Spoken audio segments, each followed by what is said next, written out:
Welcome to Fortress on a Hill. I'm Henry. I'm Danny.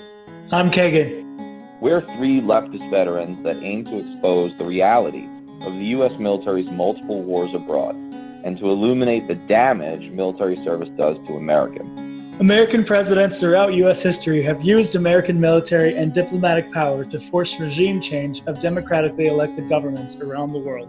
Most veterans come from families vested in prior service, and American generals choose their own, ensuring diversity of thought never interferes with American warmongering. How can we stand by and do nothing while our military kills and destroys lives the world over, while telling Americans that all this death and destruction protects them from terrorists when nothing could be more false?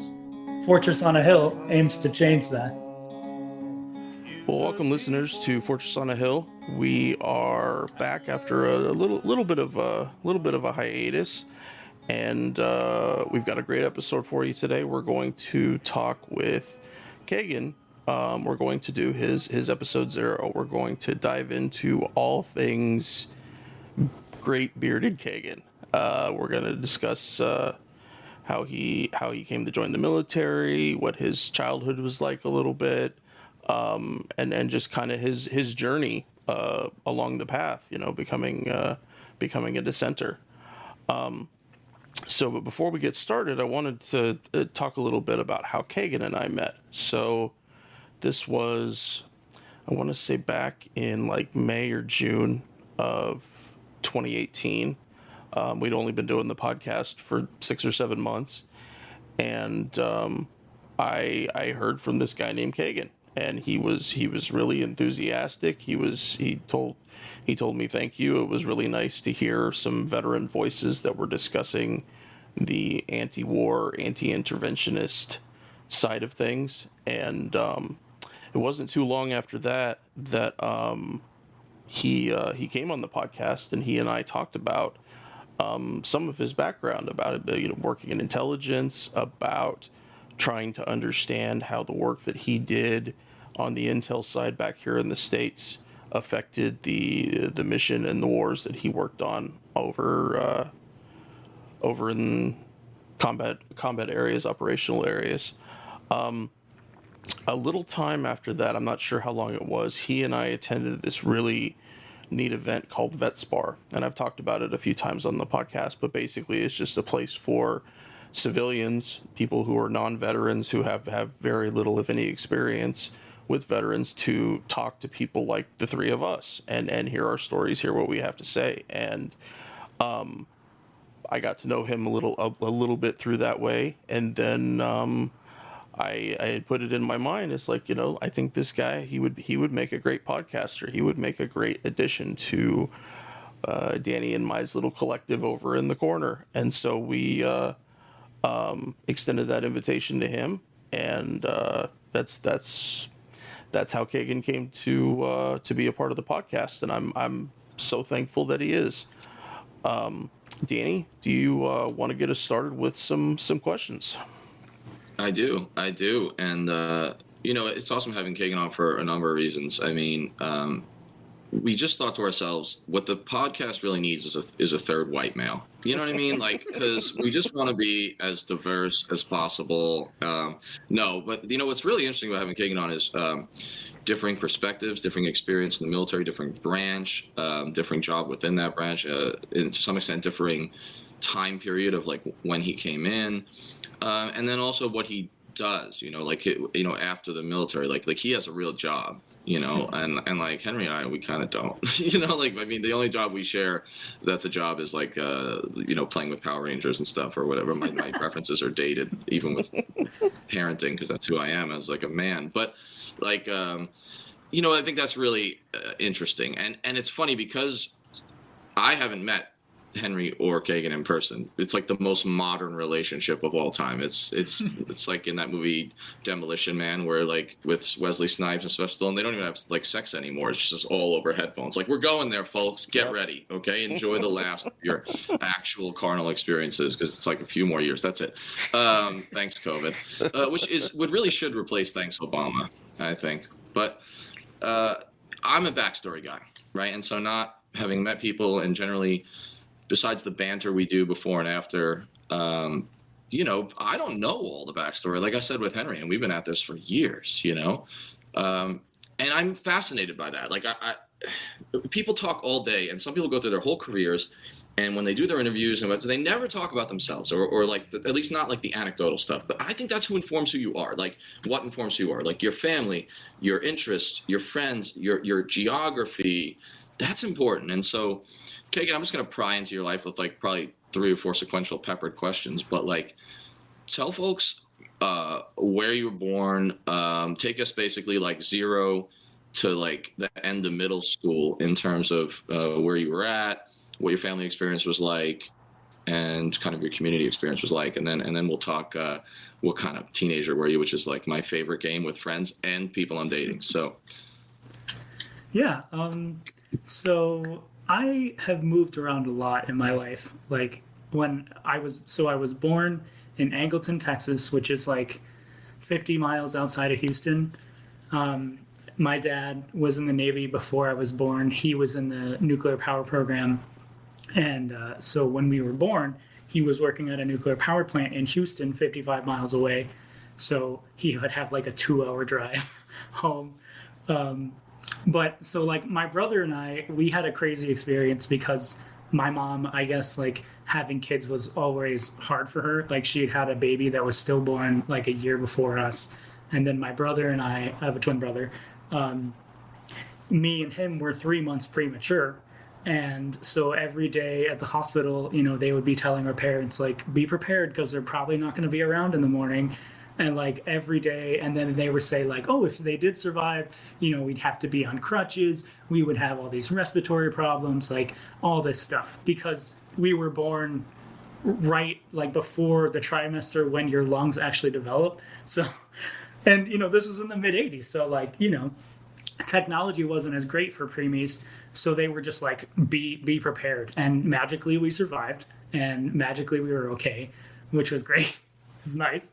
But we only stayed there for like 2.5 years because I guess my mom was really not happy there. And we moved to Florida because my dad on another power plant. That was only like 6 months. And then they both decided to go back to school. So then we went to the college that my mom had gone to, which is in Southern Illinois, and just across the river from the Mississippi. So we were there for a little bit, and then we moved to St. Louis, and we had a really tough time there. Like my parents were both making minimum wage at the time because my mom had lost her job, so my dad had to stop going to school. So then we just were like trying to survive on like $5 an hour, basically. And that was really tough on them. And like we had periods of time where we would have to go to the garbage or to the garbage cans at the grocery store and get the stuff that they had like just thrown away that was still good, but it was like, oh, you know, we need this, so like let's do it. And that was rough on my parents. So they like had separated for a bit, and so me and my brother moved up to Wisconsin with my mom for a bit. And then eventually our dad came up there when they decided that they were going to stay together for the kids. But it like things got a little easier, I guess, when we were together again. And then we moved a couple times in Wisconsin, and then we moved down to Chicago area where my parents were both working. And it was a nursing facility, and so we got to live there. And I also grew up Christian Scientist, and I don't know how many of you guys know about that religion, but it's like, you know, it was started by a woman in the 1860s, and it's very much about like, you know, pretending like medicine isn't real and like your pain isn't real. So I had a lot of time to like, you know, just suffer through sickness and stuff, which wasn't great, but that's where we were. Like we were living at a Christian Science nursing facility because that's where my parents were working. And it was nice because it was a nice property, and they had townhouses and stuff for the people. But I mean, it's a lot when you have to move all the time. Like we had multiple years where we'd have to move in the middle of the school year, you know, and just like, you know, you're moving every couple of years, so you never really get to like understand what putting down roots is. It's just about like, oh, hey, I'm in a new place. And so it was cool because it really gave me like an understanding of how to adjust to things really quickly because I had to. Like, I didn't have any choice. I just was like, all right, I'm in a new environment. Like, let me acclimate. And I think that was really great. Like, it's definitely helped me as an adult, like having to learn that from a young age. And then, like, so middle school was literally like 6th grade, I was in one school. 7th grade, I was in another school because there was like a small little school that was like a sort of private school, but not really. And my parents really they were like, hey, if you want to go, you can go. So I went to a different school than my brother and it was weird because I would only be in the dorm for like the weekdays. So it'd be like 5 days a week I'm there, and then I come home on the weekends.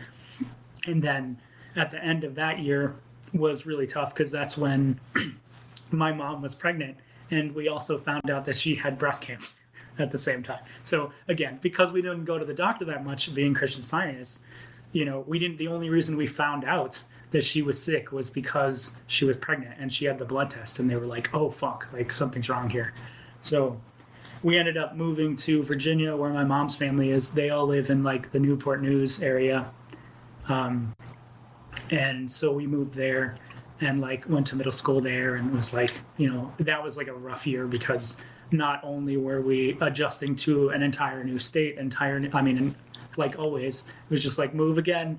But at the same time, we were also having to take care of our mom, who was really sick. And that was, that's rough when you're 13, 14 and you're trying to figure out like yourself and like deal with puberty in the midst of also dealing with your mom who's dying in front of you.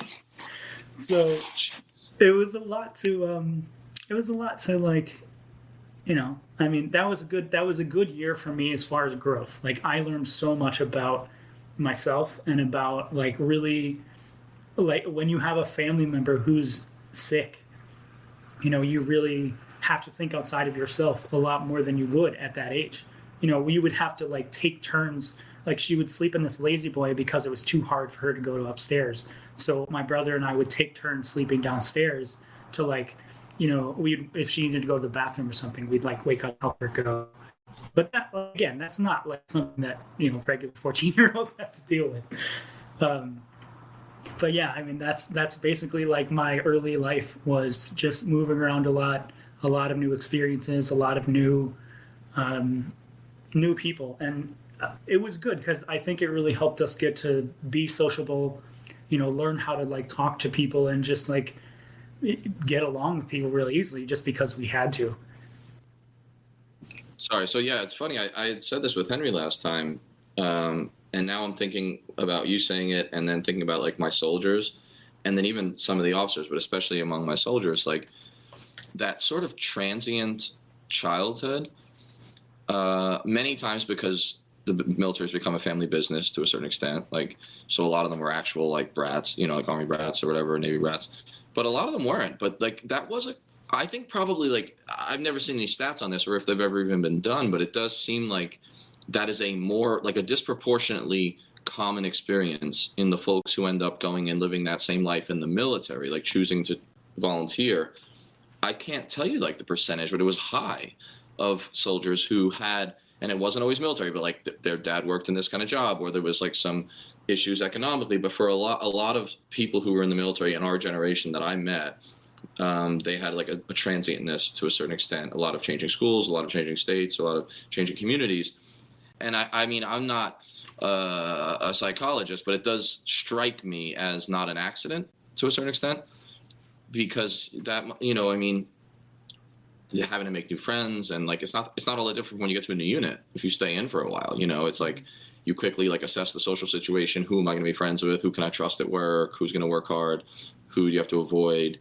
How do you fit in? And does that involve like a chameleon aspect? Not even in a negative way necessarily, but just like survival instincts of being a human being in a social space as social animals. So you said you went to high school though in St. Louis, is that correct? Yeah, so my mom passed away in February of 2001, which was in my 8th grade year. And my mom had gone to this school and her younger brother had gone to the school. My mom was the second youngest of 5. And so her youngest brother had like the best life because my grandmother is like one of those badass ladies that, like, she was born in the 30s. She got married and, like, ran away with a Marine at 17 and had a kid, and like her first kid. And then just like, that was not a great relationship. He unfortunately was, really alcoholic and abusive towards all them. And so my grandmother had like been a part of this company called Home Interiors, and she just like rose through the ranks like really quickly. So then she was in charge of the entire East Coast, when my mom was like growing up. And so my mom and her youngest brother especially, they got to have a really great like experience growing up like as an adult. And so my mom went there, and it's like there's like an entire campus, like you have in the St. Louis campus is like preschool through high school, and you can be in the dorm as early as 7th grade. So there was a lot of like, my uncle started in 7th grade, my mom started when she was a freshman, and they went all the way through and then the college campus is just across the river in Southern Illinois, like an hour away.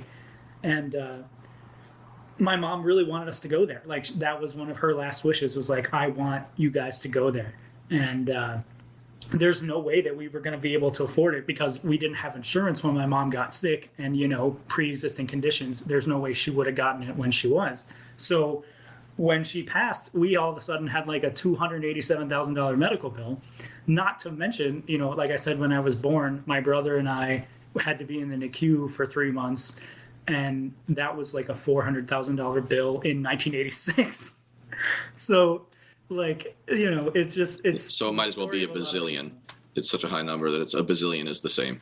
Yeah, it's like what? And so, there was no way that we were going to be able to afford it. But my grandmother, being a badass, she flew from Virginia to St. Louis to talk to the board of trustees, and she was like, look, I sent my daughter here for 8 years. I sent my son here for 10 years. I paid full tuition for them. You guys are getting like all of the money when I pass. Like, so like, let my grandkids go to this school. It's like, this was my daughter's last wish. Like, let my grandkids go to this school. And Wow. So we did, but it was, and we had visited, like it wasn't like we were, going in sight unseen. Like, we had gone for a visit because they have visiting weekends, and you can go and like, you have like a day of school where you get to go see what school is like. And then you get to have the weekend where you're at the dorm and you get to see what the fun is like and like what the community's like. And we both were totally into it because there's so much that we could do. And it's a small school, and it's like a lot of private schools, it's a small school, and they have more money than they know what to do with. So they're spending it on the kids and like on what is going on. And so I really wanted to be a part of that. And we got to go, and like we were both in sports. Like, I was playing football, and that was the easy thing. It was so easy to be in sports because it's so small. They encourage you to do everything. And I think that's what I liked the most about it, was you're encouraged to, there's this thing called the whole man concept, which is the idea of like, understanding, like broadening your perspectives and not just getting honed in on one thing. And I think that's what I loved the most about it, was the ability to really, I could do something different than if I had just been in a public school. Like, I was able to play 3 sports a year and do theater stuff and do music, because I've been playing music forever. And, my brother and I were really into playing music then. So it was just like, it was so easy for us to do all those things. And I feel like if I was at a public school, there's no way I would have been able to do that. So, or like, it would have been so much harder to do all of those things at the same time. And I just would have had no time. But like there, especially when you're in the dorm, your time is so structured to fill it with stuff that it was just easy, and you're encouraged to do it, like I said. So it was really great to like be in an environment where like I got to see what people with resources life were like. And like, you're surrounded by these kids who a lot of them had gone through the system their whole time. And I think that's what really took me back was I'm like, okay, we're coming in a new environment, like what's this going to be like? And but then you see, like, I mean, it was so small. Like, people's lives were so small. even though they had all these resources and like a lot of them would go on trips and stuff, like their perspective was so tiny because that's all they had known. And so when I got there, a lot of people were like, that's the first question people ask me is like, oh, how was it leaving home at 14 and then right after your mom passed? And I was like, it really wasn't like anything else. Like we'd moved a lot. Like it was just like, okay, here's another thing to adapt to. And especially after having that really hard year, I was like, fuck, like being away from home is nothing compared to that. So it was really easy for me to like get like to really absorb what I was doing and like try a lot of stuff. So I'm jumping ahead here. I have like one more like question, just kind of about like what the kind of kid you were in high school, what you were into. But before that, just because it struck me, and and if you're comfortable talking about it, I can't help but wonder or ask, I guess, to what extent or not only your mom's passing at that age, but also some of previous to going away to high school, some of like the economic uncertainty when your parents were working for minimum wage and the moving a lot and just like feeling that insecurity, because like I think a lot of people who haven't had it at all don't fully understand like the mental stress and even physical manifestation of mental stress that come from economic anxiety.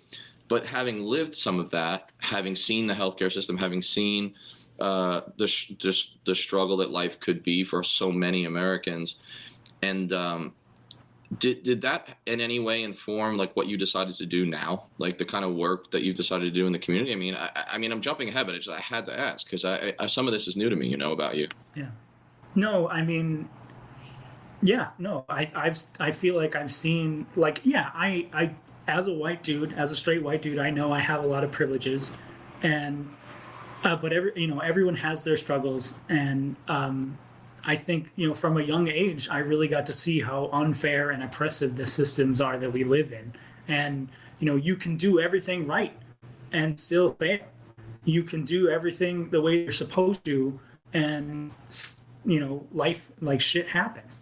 And so yeah, it was really like I think that's always been a driving force in me. Like I always have wanted to help people, and I think that's honestly been like the main point of my life, is that I want to help people have a better life. And I feel like that's definitely like one of the biggest points about why I do what I do, like why I've gone into the things that I've gone into in life, is because of that. Because I decided to I want people to help each other out, because I know that feeling of when you help other people. It really does. It's the best feeling in the world. It's better than any material thing that you can get, is that feeling of like when that you've helped somebody and you can see the thanks in their eye, and you can see that feeling like, it's just best. It's the best feeling in the world to me. And I've been lucky to like put myself in positions where I've been able to feel that a bunch. And yeah, that's definitely like the driving focus in my life, I think. And you're sure it's not to like make the big bucks? Because I'm sure that it's very lucrative. Helping people is the most lucrative profession in the world. Everyone knows that, right? Yeah.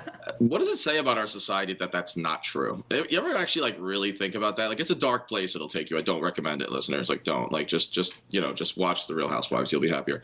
But no, but like seriously, it's a serious and interesting thing. And the studies have been done on like all different cultures and stuff, including sort of like distant cultures, whether it be like in like remote areas that haven't been really like exposed to modern life and all that, or even just like more traditional like communitarian communities, like that whole like it takes a village thing, but like not just the Hillary Clinton book, but like they've done the studies, like the happiness and security factor, regardless of level of income, because a lot of them are very like poor communities, or at least don't have a lot of resources, or modern ones. Like they've done the studies. I mean, that's why like in the 80s and 90s, there was all those books that came out. Like I think the famous one was like Bowling Alone, showing like all about how like separateness with like the nuclear family and like distance from the extended family and distance from like a communitarian aspect actually breeds not only anxiety but like depression and those things. And so your discussion of like helping people as the best feeling is like grounded in psychological like and anthropological research. And yet our society in America does seem very much committed to the bowling alone. You know, like every man for himself to a certain extent. You and your 2.5 kids and your wife, that's it, right? Like pull yourself up by your bootstraps. That fascinates me like an enormous amount. Progress is not always progressive, you know, if that makes sense. I think I may have just coined something there. Yeah, for me, I look at like the commodification of literally everything. Like individualism is the easiest way to make money off of people. When you can do like everybody's data, I mean, like every little thing of a person's life is a way for someone to make money off of you. That's the, like, if you're going just on the for-profit model, of course, that's the easiest way to do it. But we know how detrimental that is to our ability to function as humans because we're social creatures by nature. And like, you know, our brains are still stuck 100,000 years ago when we were, you know, like not living in such organized communities. But, you know, so like all this stuff, yeah, I think about that all the time. That's like because I see it so much with my folks too, just the isolation and the depression and just the feeling like they don't have nobody really has their back. And yeah, it's really frustrating. So forgive the mower, but you know, to go light, or maybe not lighter, but all right, so you're at this school, like it's your bazillionth move, sticking with the fake number nomenclature. You're pretty adaptable. Now you're seeing privilege for the first time, or like really like most people being privileged. You're playing all the sports. It's interesting to me that you're also like a theater and a music kid. That element is not always the cliche for soldiers, and you know what I mean? Like that doesn't always like football, yeah, you know, wrestling, stuff like that. That's fascinating because I think sometimes the people who are artistically inclined before they go into the military, again, I can't demonstrate this through statistics, but I just am like anecdotally pretty big sample size, sure it's correct, that there's also a correlation for the ones who then are more thoughtful, more likely to be critical of the wars, maybe more likely to do public service work after. So that interests me. But I guess if you had to describe yourself socially, like now we're talking sophomore, junior, senior year, like where did you fit in? It sounds like you played in a lot of worlds, but like how would people just, if someone wrote a blurb at the end of your senior year, like at West Point, one of the old traditions is that your roommate or your best friend writes your blurb. So it's actually written at, so a lot of them, if you look at it, they still, not everyone does it anymore, but a lot of people still do. So if you look at it, it's always written like, not like this, it's not in the first person. It's like Danny was the traditional cadet. Like mine was written by my best bud. How would somebody basically write your blurb about like who you were like in high school, right? Like if you had to speculate. In high school, like, so because I was in a bunch of different worlds, I was very much a social butterfly. So like I had friends that I would be with, and like my best friends were the kids who were in my band. So like my brother, our singer Fred Morrison, our drummer at the time Andy Bickerton, you know, like and our other guitar player Max Horner, like they were like the kids that, especially senior year, because that's when the band really started to like do something. But like, yeah, no, because I was in all these different groups, it really helped because I was like, you know, and I feel like it was so easy for me to be comfortable around people and just have a good time. I like to do that. I like to see, you know, other people, and then being in a dorm too, like when you're in a dorm in high school, it's not the same as college, at least like at our school. I mean, a lot of private schools, it's not the same because you're still a minor, so you can't like do everything. But if you follow the rules, you actually have like a lot of freedom.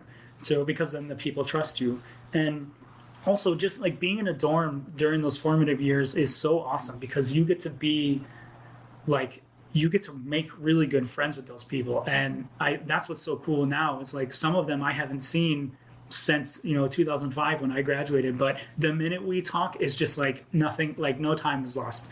And I have a bunch of people where that's the case. And I think that's because we didn't just go to school together. Like we lived together for this 4, 5, and this, if I went to the college for my freshman year. So, and a lot of kids go because it's like easy. They like expect it.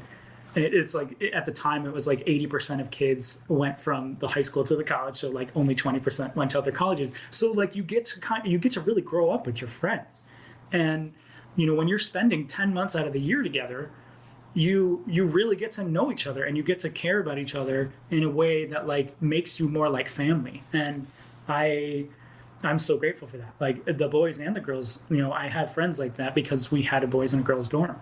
And so yeah, but I mean, it was so easy to do a lot. And for me, I feel like I really had a lot of energy, and I was really like, you know, I'm the dude that like makes the, like, I don't know. I feel like when we perform and stuff, like musically, I'd be like making a lot of jokes and stuff and just be silly a lot.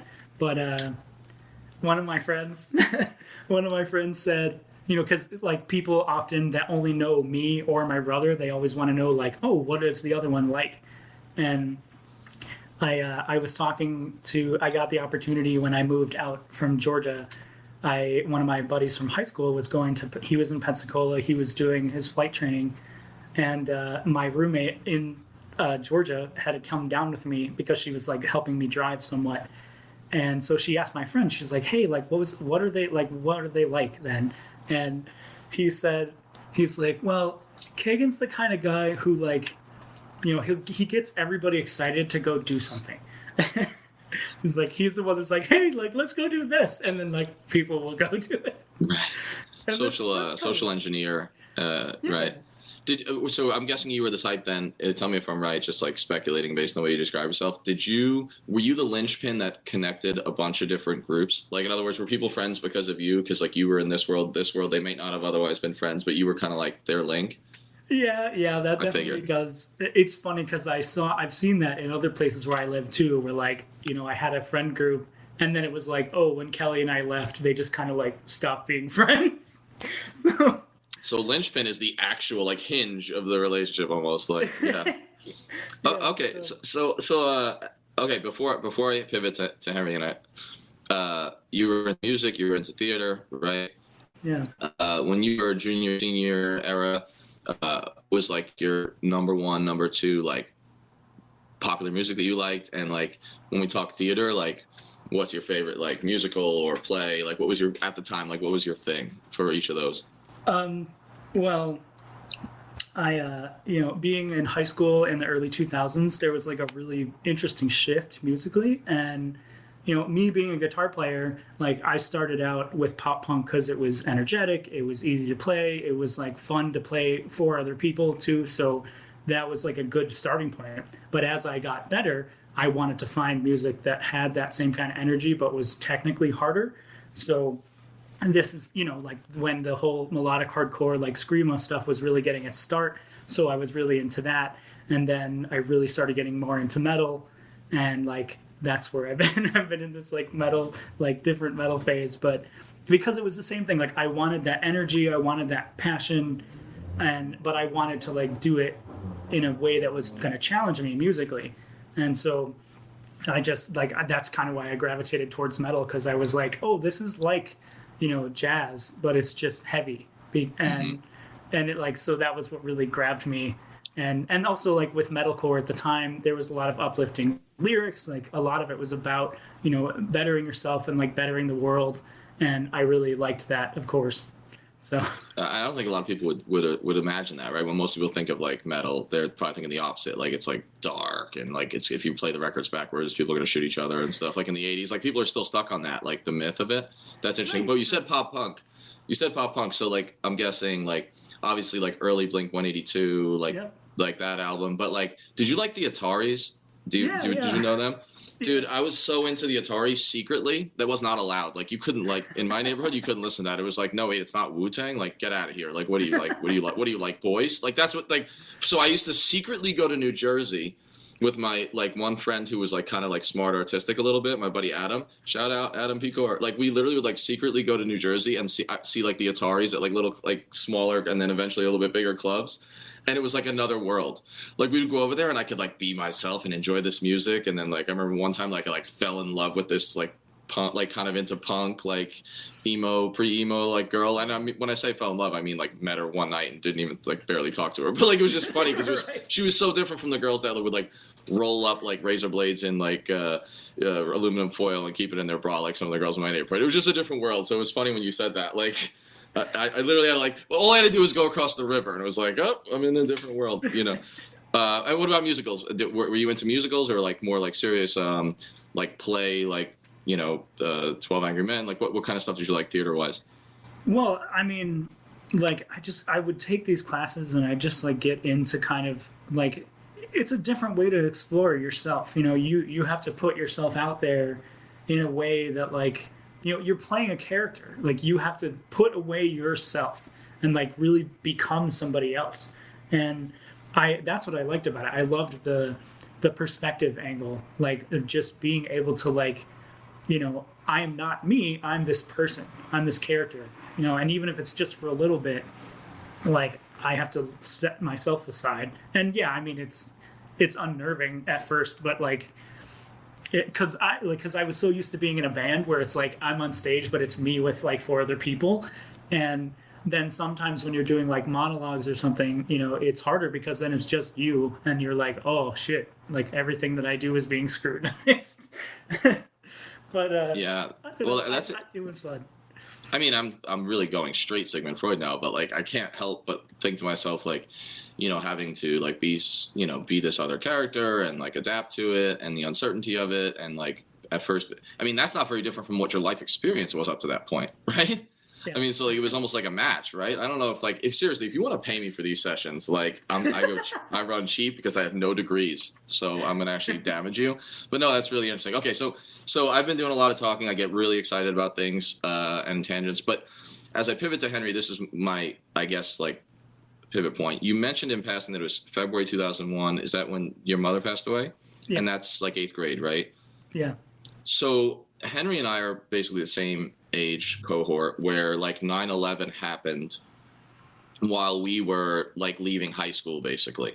Right. And so you're like exactly like a 4-year group behind that. So like you're entering high school when 9/11. That's a different thing, but it's still old enough to know that this is like a serious thing. So I'm going to turn it over to Henry there, but like it seems to me that there's probably something to be said about 9/11 and when it happened for you and how that informed things. So take it away, brother.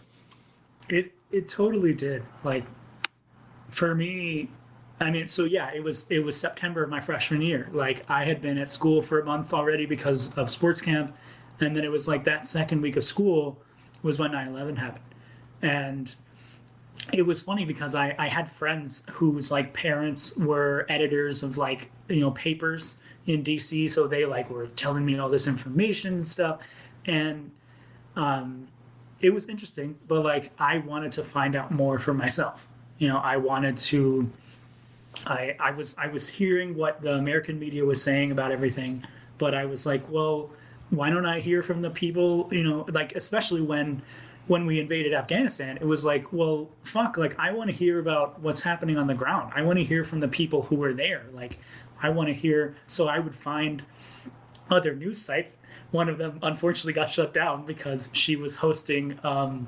The lady who started it was hosting like sites that would link to some of these different groups' websites. So of course the friggin', you know, the NSA and the CIA got like hammered her, but then I guess she became like an asset for them. So, but anyways, it was interesting for me at the time because this was the perspective that I'd never seen or heard before, especially in the midst of like, we're going to this other country and we're killing people. Well, what do they think about it? You know, or like, what is the information that I can get about what they think about it? And that was really helpful for me, like my understanding of like, you know, what is America's role and are the things that we're doing like going to make us safer or not? And then when Iraq happened, you know, it was the same thing. It was like, okay, here's what's being said, but what is actually happening? Like, what are other people saying? And I think that's always been so important to me is just the like perspective and empathy are like my two guiding forces in life is, you know, I want to understand why people do what they do. And then I want to like be humble enough and empathetic enough to try to understand why they're doing it, even if I don't agree with it, or even if it doesn't make sense to me. And because honestly, like, I mean, how else are we going to grow? And I think that like that and that learning and that growth and that's been so important to me in my life. And it definitely started like it kind of because of 9/11. how did what was your what was your view of the military, let's say, just prior to your mom passing? That you mentioned about your old man being in the Navy, living that Navy brat lifestyle, going to all these different places. You must have had a clear, if not balanced, idea of, is the military a net good, a net bad, or a net good for me, and net what was your thoughts about it at that time? Well, so I mean, I feel like a lot of military families. I have a lot of military in my family. Like, my dad was in the Navy. Both my uncles were in the Navy. They were both on aircraft. They were air crewmen. And my one uncle, he was in for 28 years. He made it to Master Chief. He was like a badass. And then their dad was in the Marines for a long time. He'd been in Korea, and so I had this interesting experience. I didn't think I made a moral judgment. It was more just listening and trying to understand what their life was like, and just being like, oh, that's an interesting story. But something that my dad had told me from a young age was always like, he's like, if you're ever going to join, make sure it's the Navy or the Air Force, because they'll actually teach you a skill that you can use. And it was funny because I didn't really get that until I started to think about it. And then of course when I was in, it was like, oh yeah, I totally get that, especially because I was stationed at an Army base. So I got to see how much the Army and the Marines focus so much on being a soldier and knowing your regs and all the procedural stuff that seems that's what your job is. But in the Navy, the only way you advance past E3 is take a test. And that test is all about what your job is about and all the facets of your job, and that was oh, wow, this really is about that. It's more about, do you know how to do your job well? Not do you know this random regulation, and is your PT score amazing? So.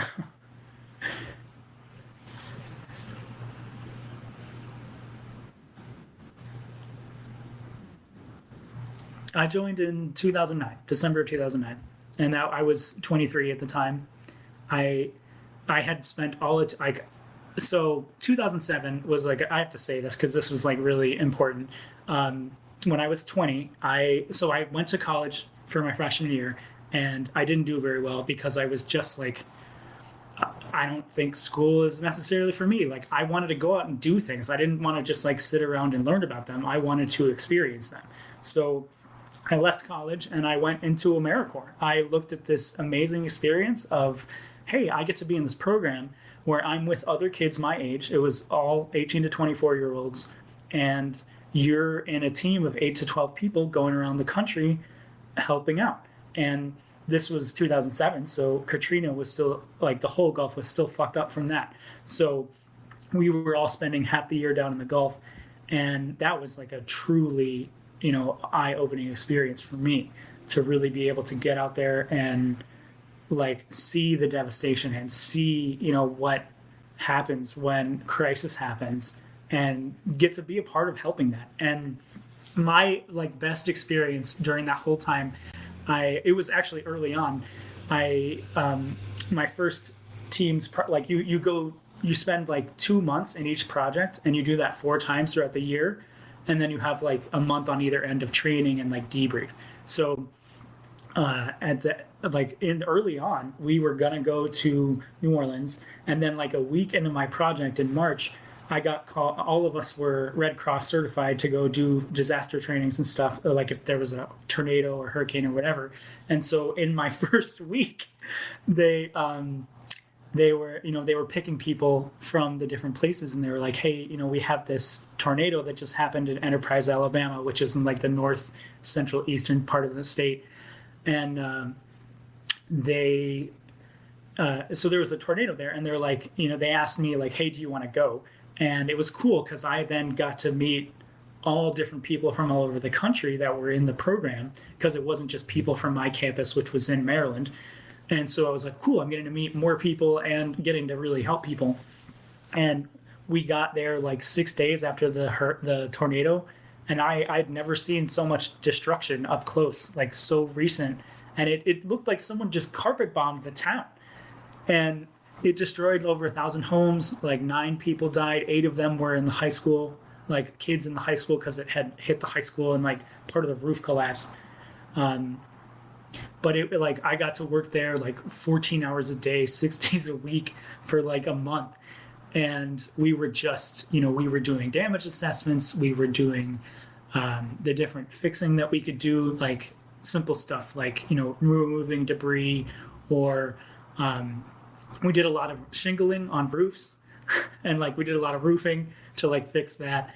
And it was really cool to be able to come to this town and just help people, and everybody was just so welcoming and nice. And I remember the last day we were there, the mayor had set up a dinner for us at the church that we were using as our base of operations. And he just like laid out everything about like how grateful he was that we were doing what we were doing.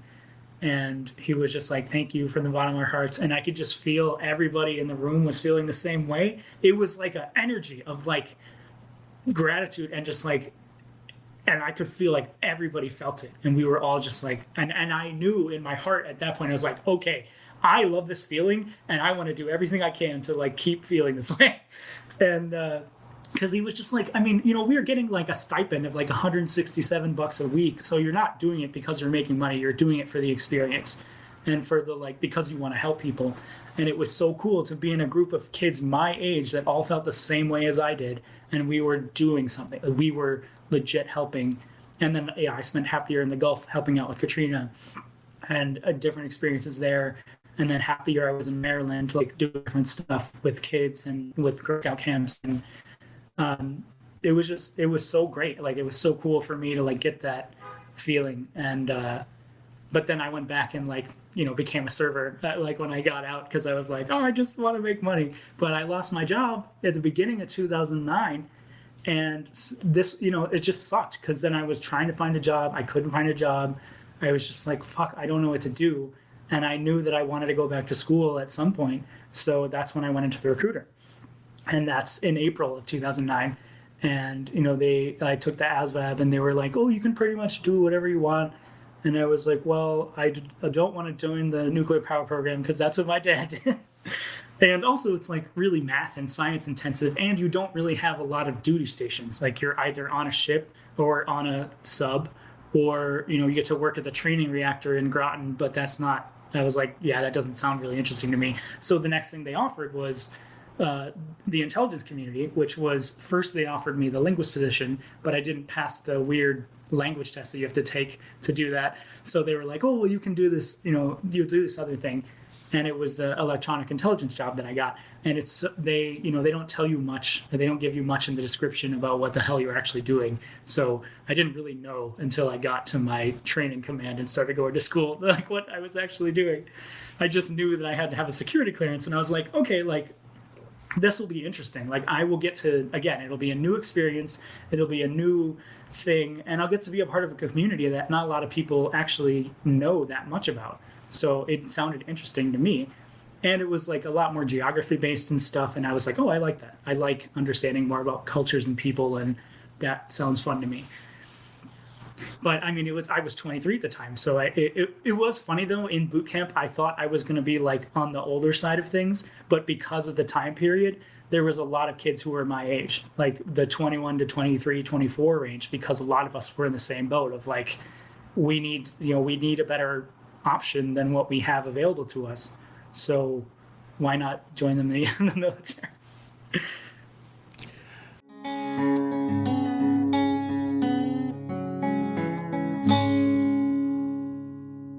Our podcast is supported in a few different ways.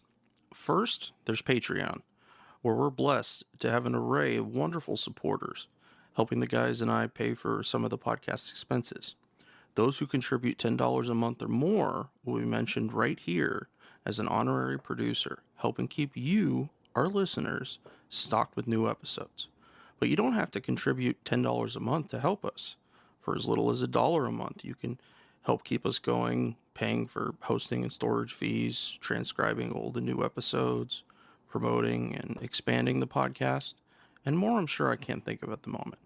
So let's bring out our honorary producers, and they are Will Arens, Fahim Shirazi, James O'Barr, Adam Bellows, Eric Phillips, Paul Appel, Julie Dupree, Thomas Benson, Janet Hansen, Tristan Oliver, Daniel Fleming, Michael Karen, Zach H., Ren Jacob, Howard Reynolds, Why I Am Anti-War Podcast, Scott Spalding, Kenneth Cordasco, Korgoth, and the Status Quo Podcast.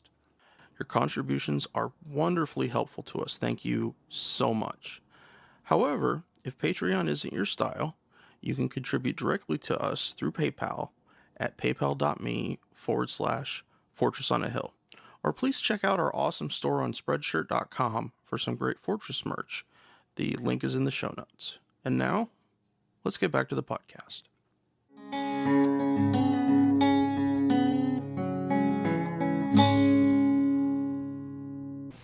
So, just to go back for just 1 second, you had a really fundamental experience with pain and suffering and human survival in being part of AmeriCorps. Did that inform you later on as you were trying to understand what the American military does overseas in terms of causing suffering, in terms of causing massive damage, and what people have to live through in those exact moments? That must have been a really powerful connection there, because you're able to, I really understand this. I had no kind of experience like that before I went to Iraq. Iraq was those kind of experiences, but and also about helping people, about grabbing onto and promoting that feeling, wanting to chase that feeling of helping people, because you knew what that was actually like. You knew what that actually looked like, and also what it didn't look like when people try to, bullshit you about about the U.S. caring about human rights, or other red herrings.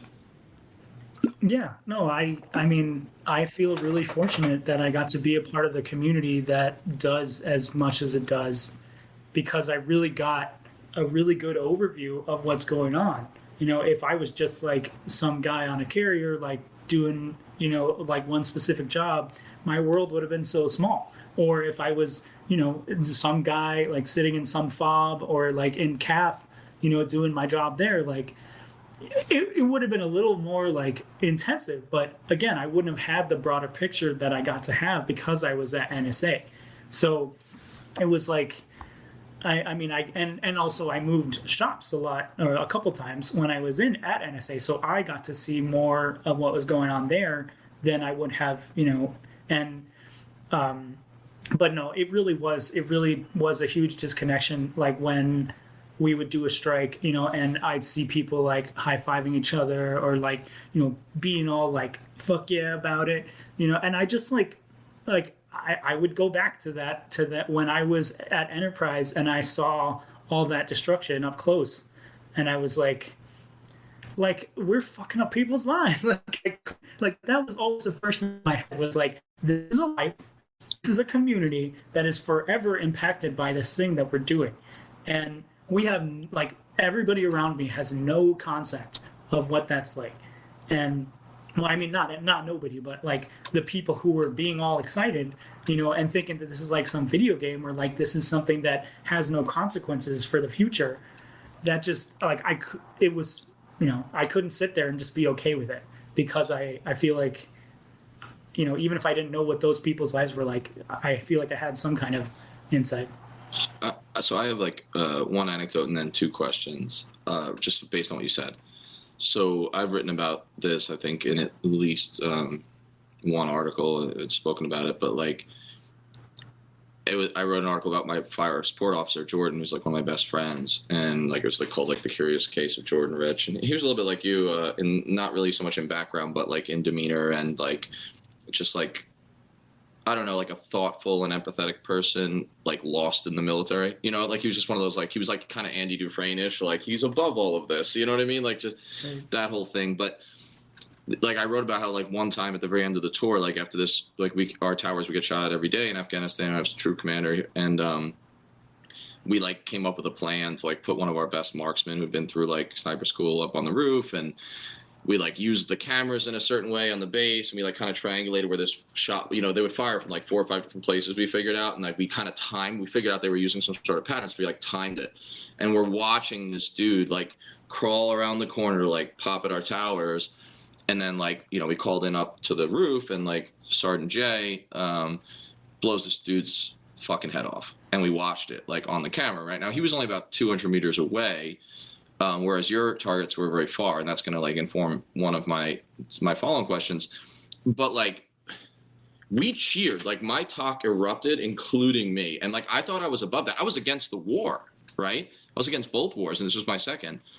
And it was so satisfying in a way. And then I literally remember thinking like minutes afterwards, like, who the fuck have I become? Like, who are we? Like, this is a dehumanizing experience, because like I'm an anti-war guy who's like shouldn't even still be in uniform. Like, I was so against it.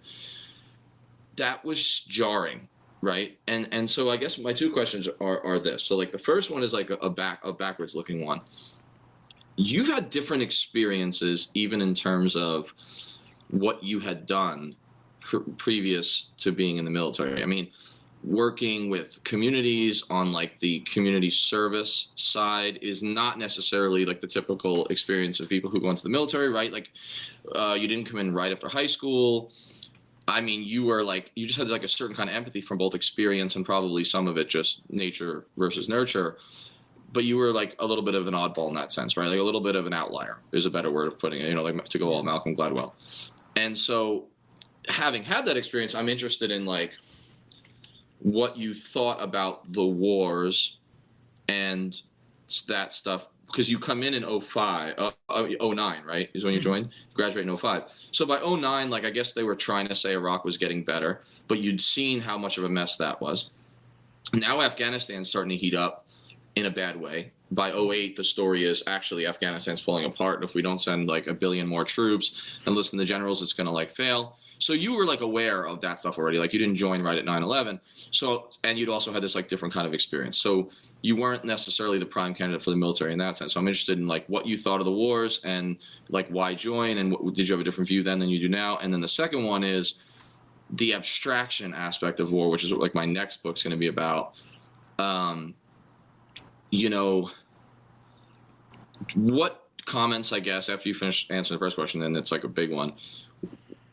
What comments do you have, or like perspective did you gain from watching war being waged in the new way? Like, I think the way that you viewed war, like the way that you saw it and the way you experienced it, is the way most people are going to moving forward, right? You got like a precursor look on the early edge of that kind of tech savvy war as distant and abstract and fought from like far away.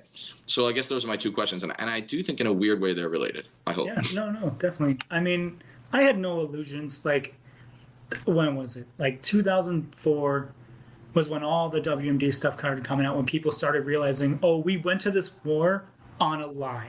Like, we were lied to. And like, I mean, maybe not everybody wanted to hear that at the time, but like, the evidence made sense to me. Like, we weren't finding shit, and nothing that we like. There was no connection between 9/11. All the evidence that they tried to say was just bullshit, and that's the way I felt coming in. Like, I had no illusions that like these wars were, you know, good. Like, I didn't think that at all. I knew that they like with some ideal or whatever, but we're not often the ones who have to stay there and clean up, or the ones who do the work to like help make things better. Their story isn't as like, you know, it's not as promoted. It's not on the same level as the guys going out there and like risking their lives and doing all the damage. The people who do the work of actually like trying to put things back together, we don't elevate those stories as much. And like, I don't know. That needs to change. And if it does, I think we would have more people being willing to ask those questions and really like push people into the thing of like, are we making things better? Like that should be the question that we're asking. I wanted to ask about we've had your friend Mary on the podcast and talk about her experience in the Navy and essentially doing a very similar job to yours, but that she did deploy with Fifth Fleet. And I was wondering if you could talk a little bit about how you might contrast your time in the Navy and working in NSA Georgia with hers. I know you mentioned that when we talked to her that you heard things from her and it just wrecked your notion of what it means, because again, her experience was just so different. Yeah, I feel really fortunate that I got to be in a community that had more women than in a lot of other communities. So, and like, I don't know, in my life, I've always been better friends with women than men for some reason, because I just never, none of that like toxic masculinity stuff really ever gravitated towards me. It was never something I wanted to be a part of. So I feel like I've always been friends with women more. But it's just so frustrating to hear their perspective of like what it's like to be a woman in a male dominated environment and what it's like to like, and especially when you're deployed, like, you know, they would just tell me all kinds of shit that just would go on, and you know, it all gets swept under the rug because it's seen as like, oh, well, that's just something that happens, you know, because it's been normalized, and it's not okay. But you know, the military is not ready to grasp with that. Yeah, like until the military is ready to acknowledge toxic masculinity and acknowledge that none of these things that they promote about like that kind of mentality are good, you know, I don't think that's going to change. But no, it's so different. I think that's one of the cool things that I liked about my job, was that in our community you can do pretty much everything. Like you can be on any platform. You can be, you know, like people could be doing my job. They could be sitting on a ship doing anti-missile stuff. They could be sitting on a ship doing my job. They could be on an airplane. They could be with the SEALs. They could be with, you know, like anybody. And so it was cool because you talk to people in the community and really get a sense of what the rest of the military is like, because we can just be in so many places. And so I feel like fortunate in that respect, I guess. But it's totally different. And it's so important to hear people's stories and understand that like not everybody is the same and not everybody has the same perspective. And yeah. Was there any substantial change to your job when you switched over to being a contractor, or was it more or less the same kind of thing? Oh, well, I was still in the Navy the whole time. Like I was just moving shops because it was like, oh, hey, we need you in this place, and then we need you in this other place. So it was cool because I got to see, and the big thing too is, at least at my command, most of the like grunt work, the analytic work, is done by military and contractors. And so the NSA doesn't really have they were like the supervisory stuff or like some of the higher level things, but most of the normal stuff was done by, you know, people in the military or the contractors. And that was cool, like, because I didn't know that. Like I thought like everyone has this idea of the different institutions, and you feel like, oh, if you're working for this institution, then you're like a part of it. But I mean, maybe that's just a post 9/11 thing, but I feel like we've definitely gotten a lot more integrated with everything, because again, in the pursuit of that efficiency of making the function of the military better, they've definitely gotten better at that part. But the unfortunate thing is, again, there's no follow-up. But it was like I said before, the difference between the strategic thinking versus the short-term like tactical thinking was an interesting thing to explore. It wasn't something that I would have gotten to do if I was just working with like the Navy side of things. No, I think I confused you and Mary, because I want to say that she worked as a contractor. No, she was just in the military.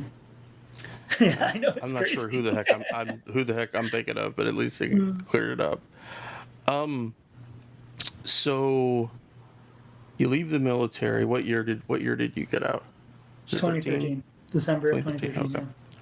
So take us from about that time up until you reached out to me about the podcast. Kind of what was happening for you in those 4 or 5 years.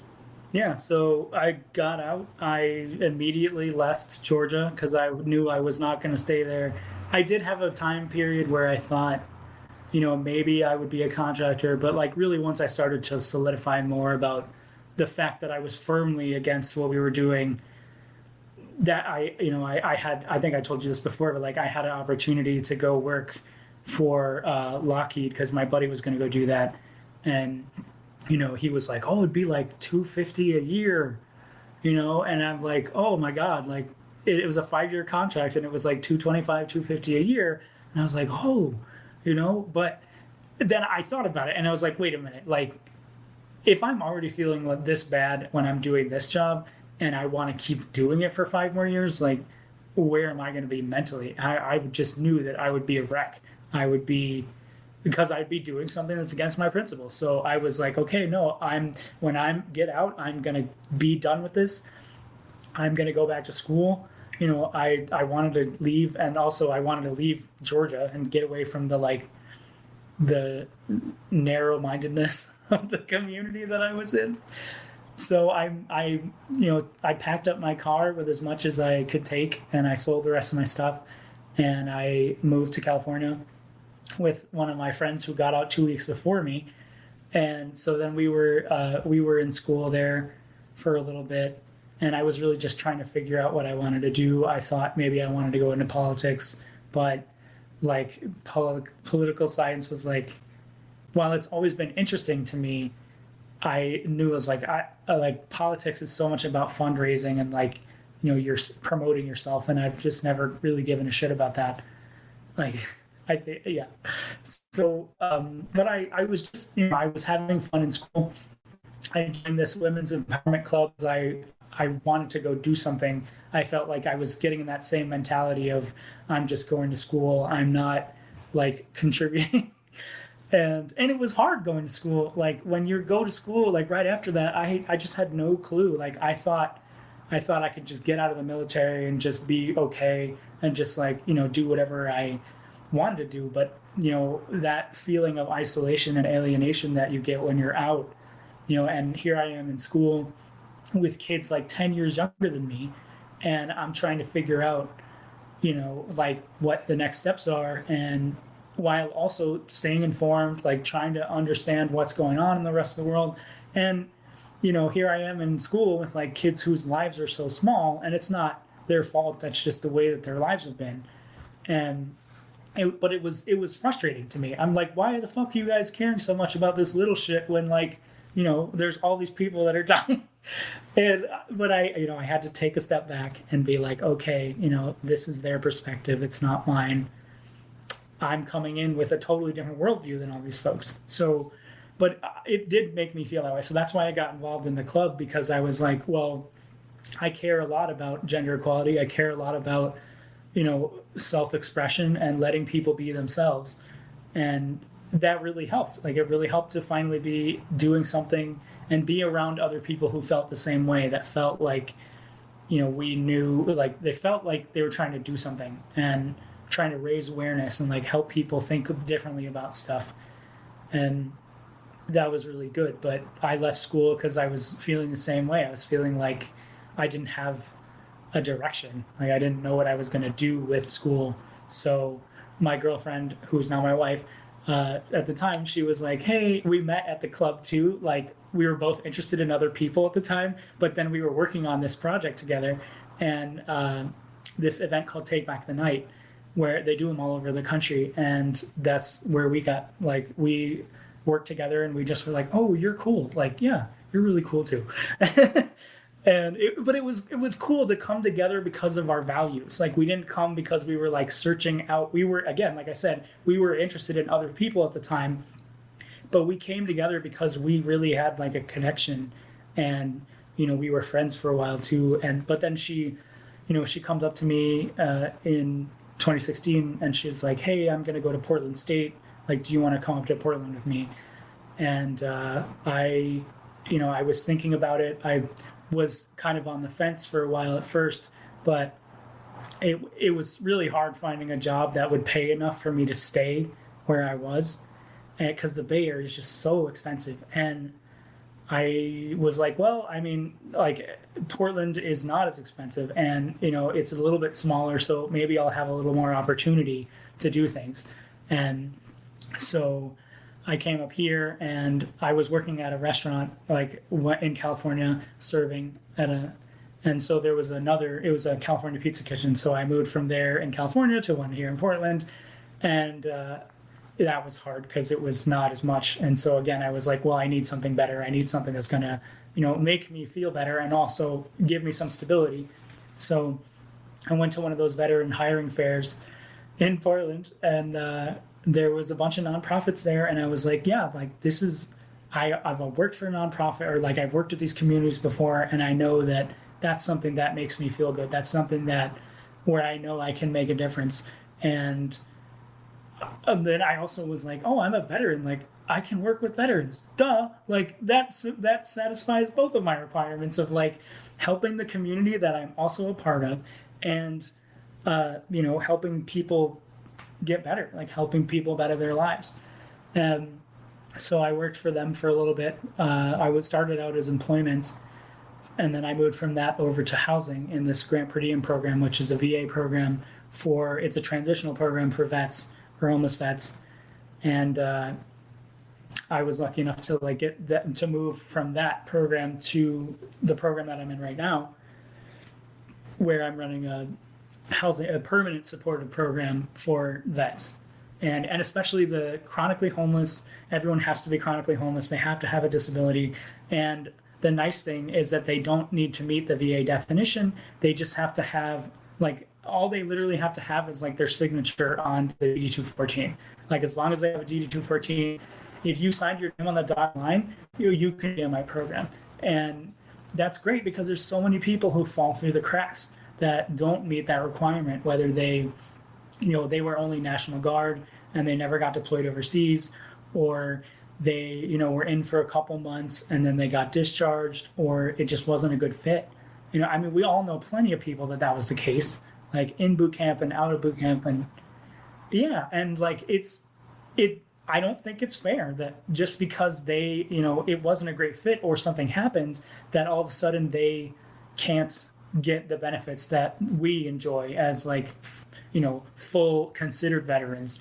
And I mean, because to me, that whole distinction just feeds more into the bullshit of like, you're not a real veteran, of like, if you're not in combat, like you weren't shot at, you're not a veteran. And I know that that's starting to change, but all those people with bad paper or like general, not other than honorable, they're not considered veterans. And I think that that's bullshit. So because like you made the decision to go into something that could possibly kill you, and you're not going to get, like, nobody's going to acknowledge that you decided to take that chance. Like, I don't think that's okay. But especially because I see how frustrating it is for people to try to navigate through systems by themselves with not a lot of direction, with not a lot of help. And it's not like we prepare people for when they need help. There aren't like agencies doing, marketing or PR campaigns being like, hey, if this happened to you, like, you could get help. It's not like if we did like what lawyers do, we put ads on TV, like, there are none of that. So it's always when people are in crisis is when they start to reach out for help. And that is not, like, it's so frustrating because that we don't have systems to like accommodate for people before they're in the shit. Because when you're already there, you have to deal with so many things. So then trying to go to some place and like make sure you have all this documentation and, that you can spend the money to get to the place and get all those things, that's just something that like people who've never had to think about that don't think about. And our systems are made up by a lot of people that have never been in the position of having to actually use these systems. So they don't get that.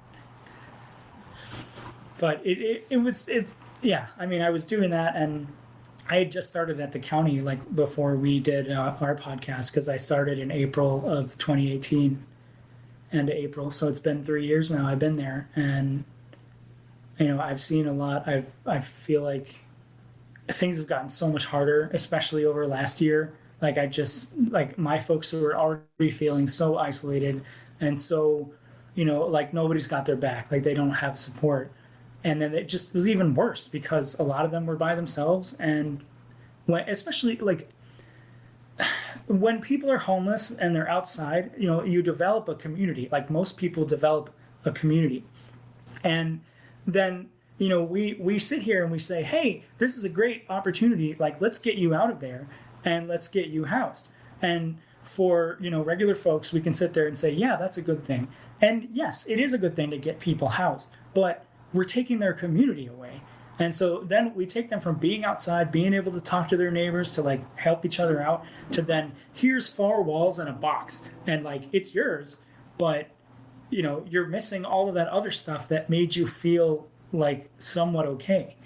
And we're not giving them places to replace that. And me, as in my job, I don't have the like that's part of being in a permanent program, is trying to get people to move from that survival mentality of what am I going to eat today? Like what's my next hours, like next week going to be look like? You can't think that far ahead when everything is survival. But to really move from that mentality to like trying to think more longer term, it's not something that happens overnight. And it may take decades for people to do that. And or for the rest of their life. Like I know, I mean, I've already had some people pass on my program, but I know that some of my people will they'll die in my program, and that sucks. But like it's also good because I'm giving them, there's like some dignity, like at least they were housed, at least they they had supports, they didn't die on the street. But like that's the bare fucking minimum.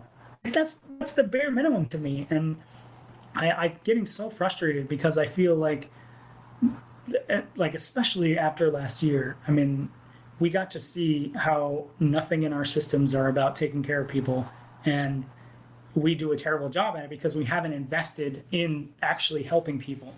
So yeah, I've just become so much more impatient with systems because of that.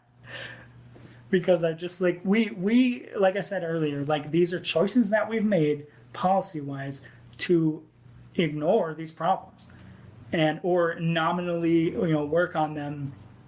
And the thing that is frustrating to me is like, yes, veterans do need help, but like we, especially after the last decade, like when Obama said like, hey, we want to end veteran homelessness, that actually did, and then they created vehicles and spent money to make that happen. So at least where I am, we're doing a good job of that. Like we're doing a pretty good job of housing people, and we're doing a good job of identifying them right away and figuring out resources when it comes to veterans. But everybody else is getting way, way left behind, especially after last year. And, I talk with my coworkers that don't work with veterans, and that's always their big thing is like, hey, yes, we want to, like, of course you guys deserve help, but so does everybody else. I'm like, oh, I'm totally on your side. Like now's the time, and now that we show that the model's effective, now we need to do it everywhere. And the hard part is then convincing the people who make the policy to do that, because a lot of them, it frustrates me how many of our politicians come from the business community, because business is all about profit and loss and making sure that you're always making a profit at the end of the day. But that's not what government is about. Government is about serving people. It's about creating services, and that requires spending money and spending resources. And when you have people who come from the community of make money, they're going to look at spending as a bad thing. And that's only going to make things worse. Like it just pisses me off because it's such short-sighted thinking of like, oh, well, this is going to cost us so much money up front. Yeah, but like, look at what we're going to save by doing these things. Look at what we're going to create. How much, like, it's just so stupid and we don't think about that. But that's why we're at where we're at. And that's why we only spend 15% of our GDP on services in this country, and because we devalued it. And those are choices that we made. And if we want to do better, we have to start spending more. We have to start doing more than what we're doing, because otherwise I don't really see that things are going to get much better, unfortunately. And maybe because I spend so much of my time around people who are like feeling that way, it definitely affects me more. But that's just because I see it. But it's like, come on. I mean, I think anybody who can take a look at trends and take a look at systems can see that that's what's going on. And if we want to get better, we have to make some huge radical shifts away from money and away from the short-term gains and towards the longer-term, like, stability. What does stability actually look like, and how do we get there? And I mean, it's not a utopian fantasy, because there are countries that do it every day. And like, we have examples across the world of how things could be better, and we just choose not to do that. Yeah, it's a deliberate effort to just devalue human life, I think. You know, that like you said about business leaders, is that what good is it to them housing homeless people? You know, what they're like, you know, what benefit do we get out of that? But that if people like you and I, you know, we continue to remind people that there's a bigger cycle, that there's a bigger way to see this, and really knock on the door of other people's humanity, is like, what would you say if you saw your neighbor like this? What would you say if you saw a close relative, you know, treated like this? And you know, there's something to that, I think, in terms of understanding why red states spend so little on those kind of things. But it's they always have to looked be at as a negative. That's the problem, is they look at every kind of spending as like so much of what good is done in government, at least from what I've seen on a local level, it's so much more about perception. Like, are we telling the narrative that we're helping people? Yeah, but like, are the things that we're doing actually helping people? Not as much as we could be. And I say this living in a county and then working in the county next to it, where we try, you know, we're at least trying, and we're at least spending the money, and the taxpayers are willing to do it. But in those other places where that's not, I mean, I bet there's plenty of people that would love to help if they knew that it would work, but they don't have people on their side telling them that. They don't have people helping them, convince them to say, hey, look, this might cost you a little money, or like your property tax might go up a little bit, but look at what's going to be done with it. Like, you're frustrated at how your community is feeling and the fact that people are leaving and the fact that all this stuff is drying up. Well, here's a way to do something about it. You know, and it's not always perfect, but it's better than doing nothing. But I feel like that's the problem too, is that we get to that point where we say, oh, it's better than nothing. But that's the bare fucking minimum. Like, that's not what we should be saying. We should be coming from the opposite perspective of like, here's our goal. How do we want to create healthy, stable communities? And then let's do what we can to make that happen. Everything is in our world, it's so much about, you know, perception of like, oh, are people going to perceive this negatively? Oh, we shouldn't do it then. But even if it's going to be something good, and I'm like, fuck that. Like, come on. Like, sometimes you have to stop fucking around with optics and caring about perception and just do the thing, because eventually you will be proven right. I mean, that's how every social change happens, is that people, like, you had the long period of equivocation and people being like, let's try to hash it out and see what both sides say. And then when you realize that there is literally a side of people that will never agree with you, and they, for whatever reason, I don't know why that is, but there are always going to be people that are not going to like what you're doing, but it will be proven in the long run to be beneficial to them, because eventually they'll be like, oh wait, all of these problems that we had are gone now, or significantly reduced, and it's because of the thing that we decided to do. And it just takes people being willing to be courageous and make those choices, and then support the people who are.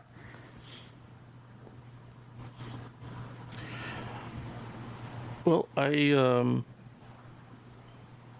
only had one more question that I wanted to ask you before we wrap up. More of a two-part question, actually. I'm curious about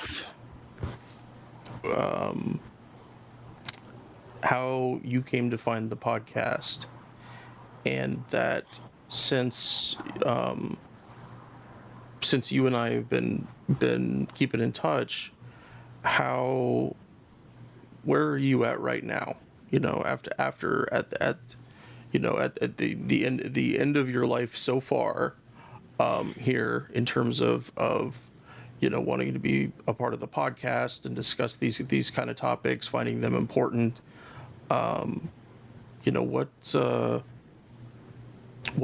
can you tell us about Keagan today that might have been not existed 2-3 years ago? What has all these experiences, and in addition to your job, like you said, you're just over 3 years of doing it, and it's got to be powerful on your day-to-day everything, and not just positively powerful, but sometimes negatively powerful as well. I mean, I feel like over the last decade, I've definitely become a lot more cynical. Like, I feel like when I was younger, I was used to be the guy that I was happy all the time. Like, I was really optimistic. I try to make people feel good. That's all that I try to do in my life.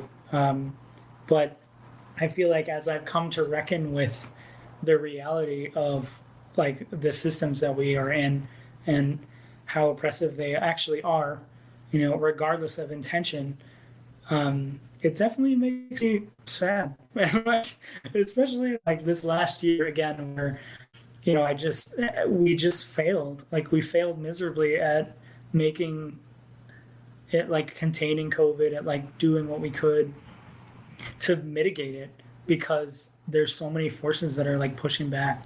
But the thing that gives me hope is that people are starting to realize this. I think people are starting to get what it means to to look outside of these things that we've existed and just accept it. And there's more people who are willing to be is there a better way?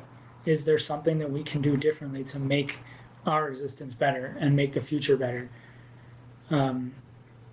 But yeah, I mean, it's hard though, because I see all the forces arrayed against that idea, against wanting to make things better. And it's not even malicious. I mean, sometimes it's malicious, but more often than not, it's just because people don't want to rock the boat.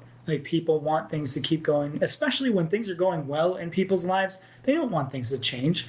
And there's a huge section of people, not huge, but there is a good section of people in America that they don't have to worry about anything. And so they don't have to question their existence. They don't have to question the life that they have, because it works out for them. And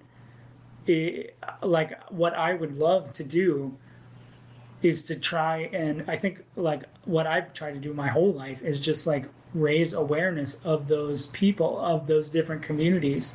I think it's just a continuation of my linchpin thing that Danny was saying. It's there is a way to bring people together from disparate groups, because we're all human. We all want the same things. We all want happiness. We all want security, for ourselves, to feel safe.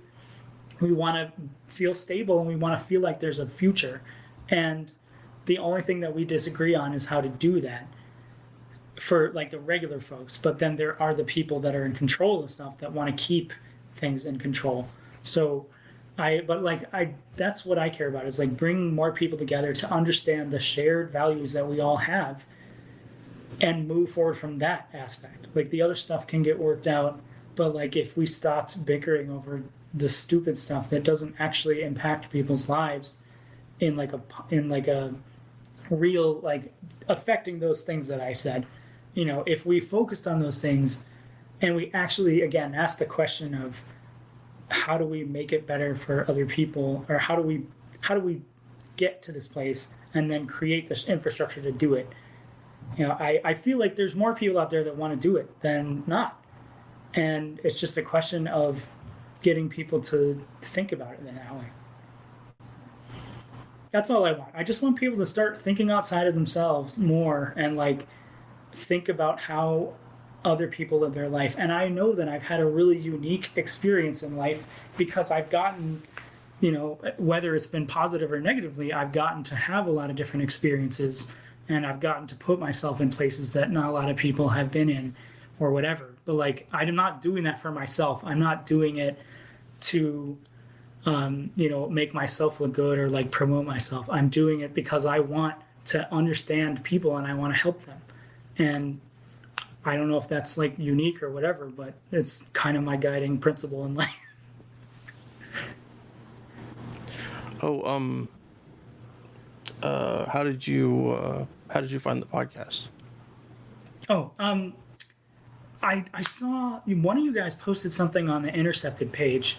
It was like one of your first couple of episodes, and I remember listening to it, and I was just like, "Fuck yes!" Like this is the thing. Like, here's dudes that like, because I've been trying to do that on my own too. Like talking to people about what I've been part of, especially because the stuff that I was a part of is not at the time wasn't really known. Like people didn't know that we were doing stuff in Somalia or Yemen or other parts of Africa, or Syria. Like people didn't know that at the time. They do now because we're more obvious about it. But that I was trying to call attention to these smaller things because they obviously had the potential to blow up.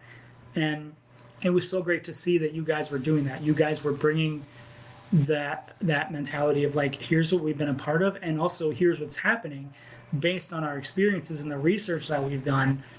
And I just was like, fuck yes, like this is what we need. Like we need more people who think like us, be willing to speak out and create this other narrative other than the like every veteran is somebody that agrees with what's happening or doesn't want to talk about it. And that's not the way that we think, especially in our generation. We were really fortunate to grow up with that, like in the media of people wanting to tell their stories, and that made us want to do it too, I think. And so it's really great that you guys did that. And that's why I reached out to you the first time, because I was just like, oh my gosh, I love what you guys are doing. Yeah, you and I chatted a little bit offline before we started about how that has changed in our generation of veterans, that talking about your service, talking about the horrors of war, of combat, of that it is quite different from past generations. Most of our your relatives, all your relatives that serve, my relatives that serve, they all we're all mostly the silent majority of veterans. Sorry, I know that has a different connotation, but it just made sense to me. No, yeah. But that, and also is that because of that means that a vast majority of those stories are ones that we would caution people to look at through a much more skeptical lens, because sometimes people can get make assumptions about that. War is hell, and so you have to do anything, and we're like, whoa, you really need to try to learn more about the game before you attempt to say what's happening in the game, that it makes sense. It's like learning about football. Is that I in all my years of watching football with my old man, I still don't know a ton about the game. I've watched it a lot, and he and I talked about it a lot, but that doesn't mean that I fully comprehend it. And especially in terms of what we're trying to do is to say, come and ask these people who have lived that actual experience. Don't let these guys over here that make it sound, shiny and flashy and better. If anybody is telling you that war is something other than a horror that people have to find ways to survive through, they're full of shit. Let's just, but yeah, I think that our work of these kind of things, of other leftist podcasters, that there are so many stories that need to be pushed back against now. So what we do is all that much more important. We know that we're a minority. We know that we fit into a small segment of people whose opinions about the military are quite different than society at large. But yeah, I think that's just why it's all the more important that we do this, that we break it down for people, let them understand how we came to this point. I've learned so much in our conversation today that I didn't know about you, and I'm sure the listeners will really appreciate that as much as Danny and I have. Is there anything you wanted to add at the end here before we close out? Any I don't specifically have a question or anything, but in terms of you and your on your path that has involved this podcast and becoming anti-war, anything that you want people to know before we're done here today? I mean, we just need to listen more. I think there's more people who are the outliers need to feel comfortable about speaking up, because your perspective matters. It doesn't matter what community you're in. Going along to get along only goes so far. And and especially, I'm not saying in society, but for you, in terms of yourself, I know for me, I couldn't stay silent. I couldn't just go with it, because it was absolutely against my principles of what being a human being is. And if you are a human and you care about the things that we are supposed to care about in America, like self-expression and freedom, real freedom, not the veneer of freedom, the freedom to be who you want to be. We need people to speak up. We need people to be in solidarity with each other, to realize not everybody fits the same mold, but we're all trying to get the same place. We're all, and the only way we can do it in the most effective way and the way that really gives people a voice is for everyone to speak, those who are outside to speak up, and those who are in the majority to listen more, to listen more to each other, and not just wait for a chance to talk, but actually listen and understand where people are coming from, and then support them in their journey. And that's all I want. That's all I want for humanity. I know it's a tall order, but it's something that I try to work through every day and try to help with my own self. No, every drop in the bucket helps, man. It is a... Thinking back being in the army and having to march someplace, it is one foot in front of the other, but being on the podcast helped me so much. It's helped me so much understand, like you said, we've learned so much over the time being in the podcast. We've gotten to do so many things, talk to so many great people, and it's really been a great vehicle for my own mental health. Before this, it was so hard to feel like anything that I was doing was, making a difference or helping. And which is funny because, objectively, people could look at my life and say that that's all I've done. But I always want to do more. And I know that sounds weird, but I never feel like I'm doing enough. And it's a double-edged sword because it helps me be motivated and helps me want to continue to help people. But, I'm also putting a lot of pressure on myself that is totally unnecessary. Well, it's hard when you have this clear idea of the kind of help that someone needs, and you see the missing connections between the help and the helped. I know for me, I got to a point where I was seeing things and reading things.